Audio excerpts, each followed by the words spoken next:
করেন।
মহরম হাসান মাহিম যুগ্ম আহ্বায়ক।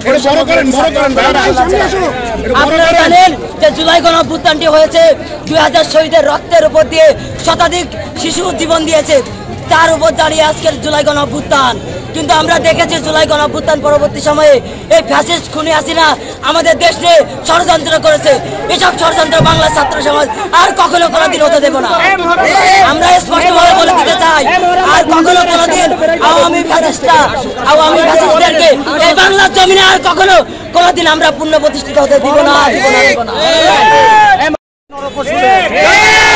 এই ধরনের নরপশুদের দালালরা এখন আমাদের আশপাশ দিয়ে ঘোরাফেরা করে এবং আমাদের হুমকি ধামকি দেয় এবং তারা ভারতের দালালি নিয়মিত করে যাচ্ছে। আমাদের এই যত দালাল আছে এবং আওয়ামী লীগের যত ক্যাবলা আছে, এই শেখ বাড়ি ছিল পদ্মারি পারের আওয়ামী লীগের ক্যাবলা। এই ক্যাবলাকে আমরা ভেঙে দিতে চাই। বাংলার জমিনে কোথাও আর আওয়ামী লীগের কোনো ক্যাবলা থাকবে না, আওয়ামী লীগ থাকবে না, আওয়ামী লীগের কোনো দালাল থাকবে না, ভারতের কোনো দালাল বাংলার জমিনে থাকবে না। আমরা বাংলাদেশ থেকে ভারতের দালালদের, আওয়ামী লীগের দালালদের চিরতরে আমরা মুছে দিতে চাই। আওয়ামী লীগ নামক কোনো শব্দ, কোনো বাক্য বাংলার জমিনের উচ্চারণ হবে না। আজ থেকে বলে দিচ্ছে, আগামীতে নতুন প্রজন্ম, নতুনরা উদ্যোগ নিয়েছে, নতুন দল আসবে, তার নেতৃত্বে বাংলাদেশ চলবে। শেখ বাড়িকে আমরা মুছে দেবো ইনশাআল্লাহ।